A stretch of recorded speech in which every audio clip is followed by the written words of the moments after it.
जब भी बच्चों की बात पक्की होती है तो लड़के को हम चांदी का छल्ला देते हैं और लड़की को एक चांदी का कड़ा।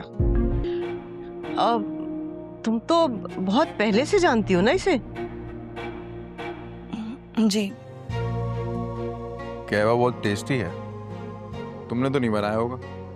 नहीं, मैंने नहीं बनाया, चाची ने बनाया। मुझे अंदाजा नहीं था कि तुम मेरी नहीं, मेरे पैसे की, मेरी ताकत की इज्जत करते हो। मेरी जगह आप उस 2 कौड़ी के नौकर को तरजीह देते हैं। बेटियों के माँ बाप ना ऐसे ही लड़का चाहते हैं अपनी बेटियों के लिए, जो पढ़ा लिखा हो, कामकाज करता हो, अच्छे खानदान से हो। और ये बच्चे में मुझे किसी किस्म की कोई कमी नहीं नजर आती।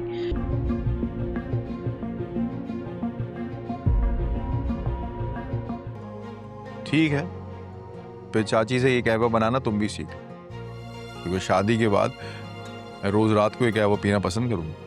नसरीन एक तरफ हारून पारस से मिलने के लिए जवार के घर पहुंच चुका होता है और वहीं जब हारून के लिए कॉफी लेकर आती है तो हारून उसकी कॉफी की काफी ज्यादा तारीफें करने लगता है और पारस से पूछता है कि क्या ये कॉफी तुमने बनाई है। तो पारस उससे कहती है कि नहीं, मैंने नहीं बनाई, ये कॉफी चाची ने बनाई है। हारून उसे जवाब देते हुए यही कहता है कि तुम भी ये कॉफी बनाना सीख लो, क्योंकि मैं शादी के बाद ये कॉफी रात को पीना पसंद करूंगा। पारस के मुंह से जहर ही निकलने वाला होता है, वो चुप ही कर जाती है और दूसरी तरफ सलमा अपनी पूरी कोशिश कर रही होती है और पारस को यही कह रही होती है कि तुम्हारे लिए हारून एक अच्छा लड़का है और तुम इससे पहले से भी जानती हो, तुम्हारे लिए ये बेहतरीन इंतखाब होगा, तुम्हें इसी से शादी करनी चाहिए। वहीं दूसरी तरफ आप ये भी देखेंगे कि का बाप हारून और पारस से यही कह रहा होता है कि हमारे यहाँ जब भी बात पक्की होती है तो हम लड़के को एक चांदी का छल्ला देते हैं और लड़की को चांदी का कड़ा देते हैं। वो फिर दोनों के हाथ आपस में मिला भी देता है और उनको अंगूठी और कड़ा भी दे देता है। और दूसरी तरफ आप ये भी देखने वाले हैं कि शाह को अब आफ्ताब की सारी हकीकत का पता चल चुका होता है, तो वो आफ्ताब से काफी ज्यादा नाराज होता है और आफ्ताब को फोन करके यही कह रहा होता है कि तुम मेरी इज्जत नहीं करते थे बल्कि तुम मेरी दौलत को चाहते थे। तो वहीं आफ्ताब उनको जवाब देते हुए कहता है कि आपने तो मेरे ऊपर उस 2 कौड़ी के नौकर को फौकियत दी है, तो मैं आपकी इज्जत कैसे कर सकता हूँ।